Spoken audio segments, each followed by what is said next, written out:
Hello my dear students, how are you all. आज हम लोग चैप्टर पढ़ने जा रहे हैं, चैप्टर नंबर 5।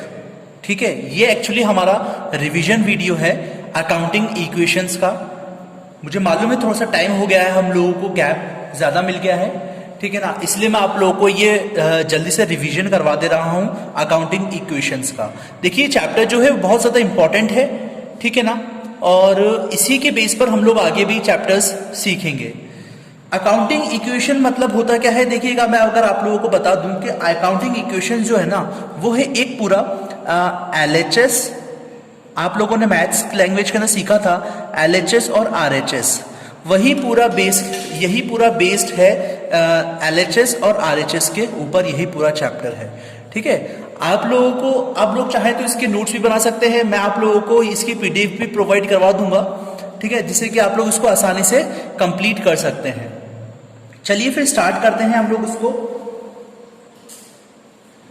अकाउंटिंग इक्वेशंस, देखिएगा अकाउंटिंग इक्वेशंस मतलब होता क्या है। अकाउंटिंग इक्वेशन मतलब होता क्या है, जल्दी से हम लोग उसको देख लेते हैं।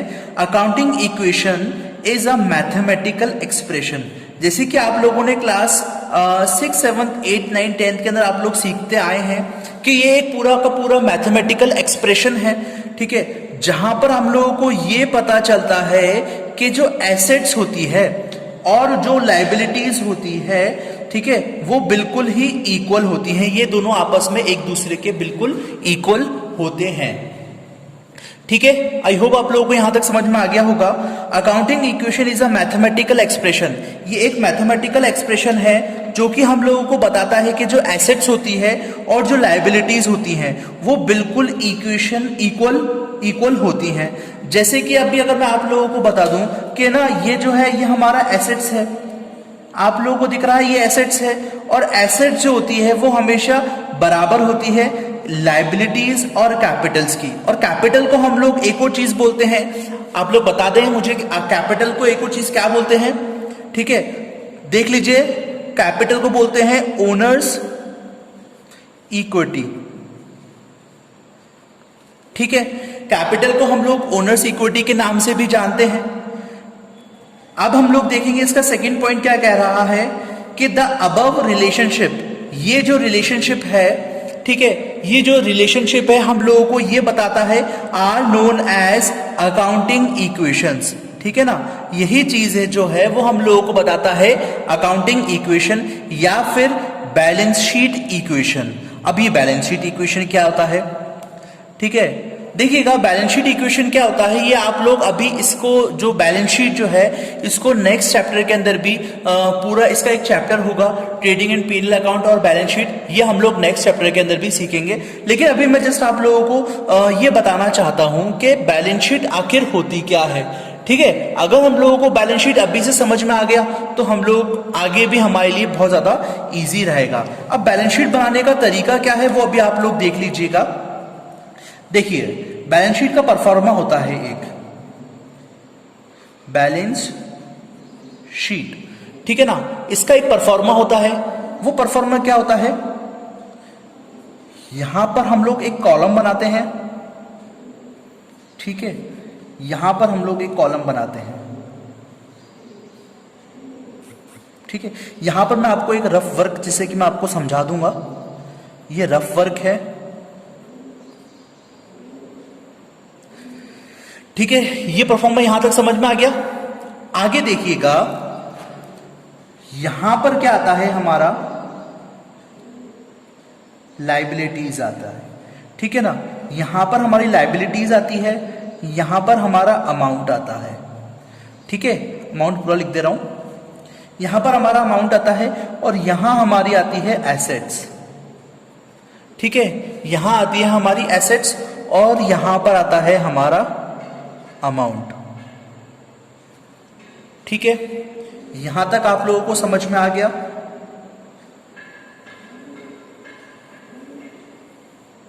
ये एक छोटा सा परफॉर्मा होता है हमारी बैलेंस शीट का।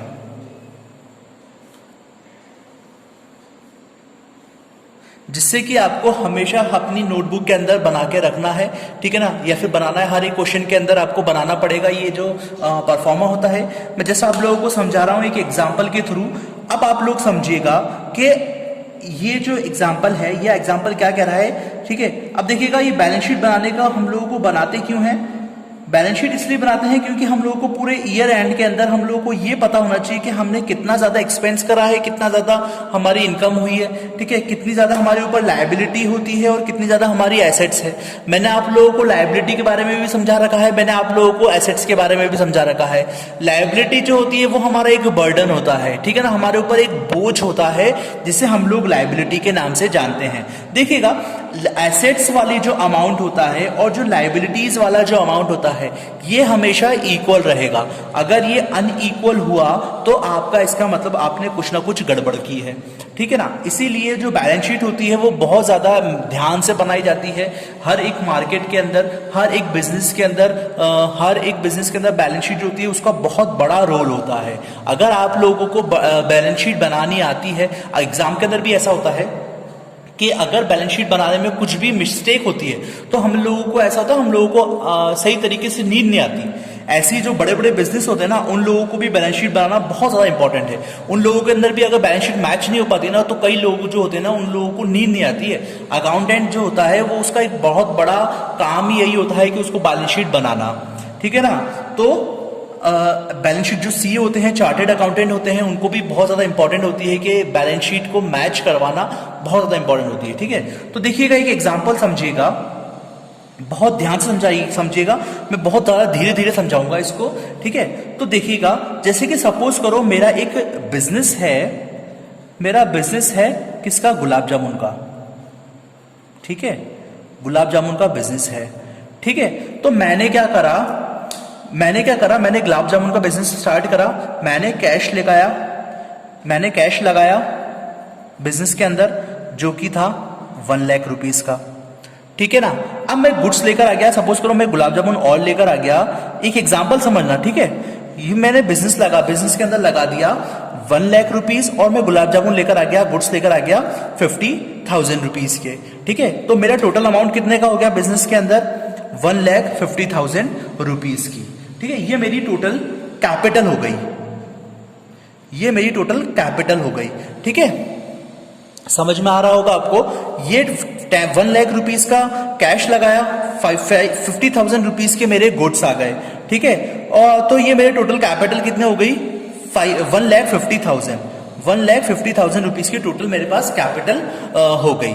अब मुझे क्या होता है, इस जगह पे मुझे यहां पर दिखाना पड़ेगा लायबिलिटी साइड के अंदर और एसेट साइड के अंदर भी मुझे ये दोनों चीज जो है वो दिखानी पड़ेगी। अब देखिएगा, समझिएगा कि जो मेरा कैश था, मैंने कैश कितना लगाया था? 1 लाख रुपीस का कैश लगाया था, ठीक है। 1 लाख रुपीस का मैंने कैश लगाया था, और जो मेरा गुड्स था, गुड्स को हम लोग स्टॉक बोलते हैं, ठीक है। हम लोग इसको लिखते हैं, गुड्स नहीं लिखेंगे। आप लोग यही चीज गलती कभी मत कर देना, गुड्स को यहाँ पर गुड्स मत लिख देना, ठीक है ना। जिस स्टॉक गुड्स जो होता है ना, वो हमारा स्टॉक भी कहलाता है, ठीक है। तो गुड्स अगर आप लोगों को याद नहीं रहे, ठीक है, तो इस चीज को याद रखिए कि गुड्स को ब्रैकेट के अंदर लिख देना गुड्स, ठीक है। इससे एग्जामिनर जो होता है उसको ये पता चल जाता है कि यार गुड्स जो है वो भी, हाँ ठीक है, बंदे ने स्टॉक भी लिखा है, बच्चे ने, ठीक है। तो स्टॉक का मतलब हो गया गुड्स। तो स्टॉक कितने का लगाया हम लोगों ने? 50,000 रुपीस का। यहां तक आप लोगों को समझ में आ गया? अच्छा, एक चीज और याद रखिएगा कि अगर आप जब भी कभी 1 लाख रुपीस लिख रहे हो, 50,000 रुपीस लिख रहे हो, आप लोगों ने एक बचपन के अंदर मतलब नंबर सिस्टम सीखे होंगे, ठीक है। इंडियन नंबर सिस्टम क्या होता है और अमेरिकन नंबर सिस्टम क्या होता है, ये चीज भी आप लोगों ने सीखी होगी। तो इसके अंदर जब भी कभी हम लोग लिखते हैं तो हम लोग किस तरीके से लिखते हैं? 1 लाख को हम लोग ये लिखेंगे, 1 लाख लिखा, 3 जीरो के बाद कॉमा, 2 जीरो के बाद कॉमा, इस तरीके से लिखेगा जिससे कि आप लोगों को प्रॉब्लम ना हो, ठीक है। तो ये हो गया 1 लाख और ये हमारा हो गया 50,000। आप लोगों को समझ में आना चाहिए। तो ये हमारा टोटल अमाउंट हो गया। अब हमारे पास लायबिलिटी, हमारे पास सर पर बर्डन कितना हो गया? कैपिटल हो गया हमारे पास। हमने बिजनेस के अंदर कितना अमाउंट लगा दिया है? 1,50,000 रुपीस का। समझ में आ गया? अब इसके बाद क्या हो गया, मुझे जरूरत पड़ी मेरे को फर्नीचर की। मेरे को सोचना है कि यार मैंने तो ये बिजनेस के अंदर लगा दिया, अब मेरे को लगा कि यार मैं अपना बिजनेस जो है वो और भी ज्यादा बड़ा करना चाहता हूं। बड़ा करने के लिए मैं क्या करूंगा, मुझे इसके लिए थोड़ा सा अमाउंट चाहिए होगा। अब मैं सीधा बैंक के पास जाऊंगा। बैंक के पास जाने के बाद मैं सीधा बैंक के पास जाऊंगा। अब बैंक के पास जाने के बाद बैंक से बोलूंगा, बोले भैया मुझे बैंक लोन दे दीजिए आप। ठीक है, अब बैंक जो लोन देगा वो मुझे कितना रुपए का दे देगा, 2 लाख रुपए का मुझे बैंक लोन दे देगा। ठीक है ना। मैं बोला भैया बैंक के पास गया, बैंक मुझे आप प्लीज लोन दे दीजिए। अब लोन के अंदर मैंने क्या करा, मैंने 1,50,000 रुपीज का मैं फर्नीचर लेकर आ गया। ठीक है, मैं 1,50,000 रुपीज का फर्नीचर लेकर आ गया, जिसमें से 2 लाख में से, ठीक है, और बचा 50,000 रुपीज जो है वो मेरे पास क्या हो गया, कैश रह गया। अब मैं इस दोनों चीजों को यहां पर भी दिखाऊंगा और यहां पर भी दिखाऊंगा। क्यों दिखाऊंगा, क्योंकि मैंने आपको सिखाया था अकाउंटिंग जो होती है वो ड्यूअल एस्पेक्ट्स होती है, यानी कि दोनों तरफ उसका जो होता है वो इफेक्ट दिखता है। ड्यूअल एस्पेक्ट होती है हमारी अकाउंटिंग, जिसके लिए हम लोग ये कह सकते हैं कि उसका जो इफेक्ट होता है वो दोनों साइड होता है। ठीक है, तो ये जो बैंक लोन है वो 2 लाख रुपीस का मैं बैंक लोन लेकर आ गया, जिसमें से मैंने 1,50,000 रुपीस के फर्नीचर ले लिए। अब जो बैंक लोन है ये क्या है हमारे लिए, बताइए। जो बैंक लोन है ये हमारे लिए सर के ऊपर बर्डन आ गया। भैया हम लोगों को उसको बैंक को चुकाना है, ठीक है ना। तो जो भी कोई चीज हमारे ऊपर बर्डन आती है वो चीज क्या कहलाती है, लायबिलिटी कहलाती है। ठीक है ना, याद रखिएगा वो चीज क्या कहलाती है, लायबिलिटी कहलाती है। तो बैंक लोन कहां पर आ जाएगा, हमारी एंट्री इसकी हो जाएगी लायबिलिटी के अंदर। बैंक लोन हम लोगों ने कितने का ले लिया, 2 लाख रुपीस का बैंक लोन ले लिया। ठीक है, अब मैं इसको यहां पर तो दिखाऊंगा ही, इसके लिए मैं यहां पर भी दिखाऊंगा। इसके लिए अभी देखो, अभी हम लोग इसके आगे जो होंगे, अभी मैं इसके आगे आने वाले वीडियोस के अंदर मैं आप लोगों को एक और एग्जांपल सिखाऊंगा, जिससे कि आप लोगों को ये पता चलेगा कि कहां कहां पर क्या क्या एंट्री हो रही है। ये तो मैंने आप लोगों को जस्ट एक परफॉर्मर, जस्ट एक छोटा सा एग्जाम्पल देकर समझाया है कि बैलेंस शीट जो है वो किस तरीके से बनाई जाती है। मैंने आप लोगों को इससे पहले एक वीडियो भी बताया था, जिसके अंदर मैंने आपको हर एक चीज की एग्जाम्पल के थ्रू मैंने आप लोगों को लायबिलिटीज क्या होती है, क्रेडिट एसेट्स के अंदर क्या चीज लिखते हैं, ये इक्वेशन के अंदर आप लोगों को समझाया था। तो जिस किसी ने भी वो मेरा वीडियो नहीं देखा है पुराना वाला, तो पहले वो वीडियो देख लीजिएगा, उसके बाद ये वाला वीडियो भी देखेंगे तो भी चलेगा। ठीक है ना। देखिएगा, बैंक लोन कितने का हो गया, 2 लाख रुपीस का बैंक लोन हो गया। ठीक है, अब हमारे ऊपर बर्डन आ गया भाई, कैश हमारे पास, सॉरी कैश नहीं, अब मैं फर्नीचर लेकर आ गया हूं। तो फर्नीचर क्या होती है, मैंने आपको बताया था फर्नीचर जो होती है वो हमारा एक फिक्स्ड एसेट्स होती है। ठीक है ना। तो फर्नीचर मतलब जैसे किसी की फर्नीचर मतलब हो गया हमारा वो फर्नीचर, जो चीज, वो एसेट जो कि हम लोगों को लॉन्ग टर्म के अंदर हमारे लिए जरूरी चलेगी। ठीक है, लॉन्ग टर्म के लिए हमारा जरूरी चलेगा, वो होगा हमारा फर्नीचर। अब फर्नीचर हम लोगों ने कितने का लिया था, 1,50,000 रुपीज का। ठीक है, 1,50,000 रुपीज का हम लोगों ने फर्नीचर लिया था। अब हमारे पास कैश कितने का हो गया, देखिएगा 1 लाख रुपीज का तो कैश था, समझ में आया, 1 लाख रुपीस का कैश था।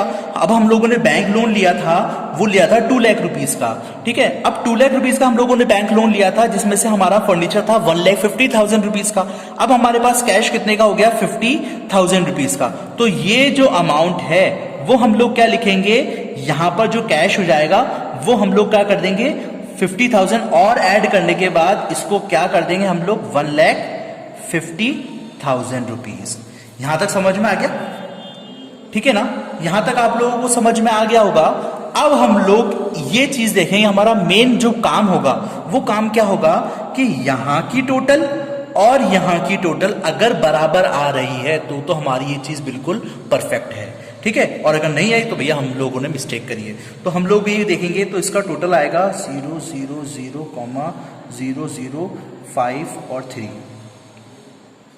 अरे हाँ 5 3, 3,50,000 रुपीज होगा ये। ठीक है, 1 2 3 4 5 6, 3,50,000 रुपीज हमारा ये अमाउंट होगा। और यहां पर भी हम लोग देखेंगे तो हमारा आएगा ये 3,50,000 एक सेकेंड यहाँ पर लगेगा 0, ठीक है ना, एक सेकेंड काट देता हूँ, 3,50,000 ये होगा। तो यहां पर भी हमारा ये टोटल होगा बराबर और ये टोटल इक्वल होगा। इस चीज को बैलेंस शीट कहते हैं, ठीक है ना। तो ये तो भाई एक छोटा सा एक एग्जांपल था जो कि मैंने आप लोगों को एक एग्जांपल के थ्रू मैंने आपको समझाया, लेकिन इसके कुछ रूल्स भी होते हैं, ठीक है। आई होप आप लोगों को समझ में आ गया होगा। अगर फिर भी आप लोगों को समझ में होने में दिक्कत होती हो तो प्लीज मुझे व्हाट्सएप करके मैसेज करके पूछ लेना, कभी भी किसी भी वक्त मुझे पूछ लेना, मैं आप लोगों को बता दूंगा, ठीक है। ये हमारा रफ वर्क था, ठीक है। अब हम लोग देखेंगे कुछ रूल्स हैं अकाउंटिंग इक्वेशंस के। अब ये वाली जो पीडीएफ है वो मैं आप लोगों को प्रोवाइड करवा दूंगा व्हाट्सएप ग्रुप के अंदर इस वीडियो के बाद। रूल्स फॉर अकाउंटिंग इक्वेशंस, ये भी एक इंपॉर्टेंट चीज है जो कि हम लोग देखेंगे अभी। Every transaction has two aspects, जैसे कि हम लोग बोलते हैं ड्यूअल एस्पेक्ट्स, ठीक है। हर एक ट्रांजैक्शन के दो इफेक्ट पड़ते हैं। अब वो लायबिलिटीज के अंदर भी पड़ेंगे और उसको असेट्स के अंदर भी वो इफेक्ट पड़ेगा, ठीक है। ये चीज समझ में आ गया। हर एक ट्रांजैक्शन के दो एस्पेक्ट्स होते हैं, ठीक है। अब जो भी कुछ इंक्रीज होगा या डिक्रीज होगी हमारी लायबिलिटी, उसको हम लोग एडजस्ट करेंगे लायबिलिटी वाले सेक्शन के अंदर। इस वाले सेक्शन के अंदर हम लोग उसको लायबिलिटी वाले सेक्शन के अंदर हम लोग उसको एडजस्ट करेंगे। नेक्स्ट है, अगर इंक्रीज होगी या फिर डिक्रीज होगी हमारी एसेट्स, तो हम लोग उसको एसेट्स के अंदर एडजस्ट करेंगे। समझ में आ गया आप लोगों को।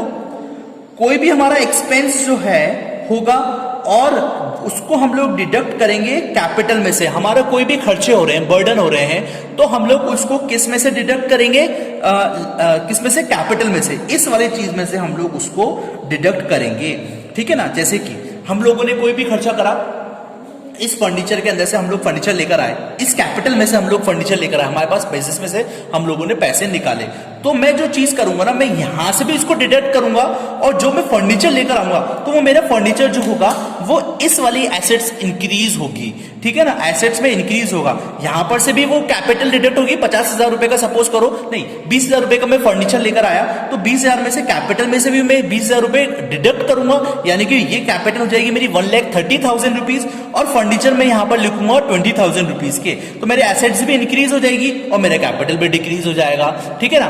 तो ये चीज हमारे रूल्स कहलाती है, हमारा है ना। Every expense will be deduct, हर एक एक्सपेंस को मैं डिडक्ट करूंगा कैपिटल में से और हर एक इनकम को मैं ऐड करूंगा कैपिटल में, ठीक है। कोई भी अगर मेरी इनकम होती है तो मैं उसको ऐड करूंगा कैपिटल में, ठीक है। ये चीज आप लोगों को समझ में आ गई। और इक्वेशन जो होगी वो शुड बी मैच। मैंने आप लोगों को बताया कि ये वाली जो इक्वेशन होगी वो बिल्कुल मैच्ड होगी, ठीक है।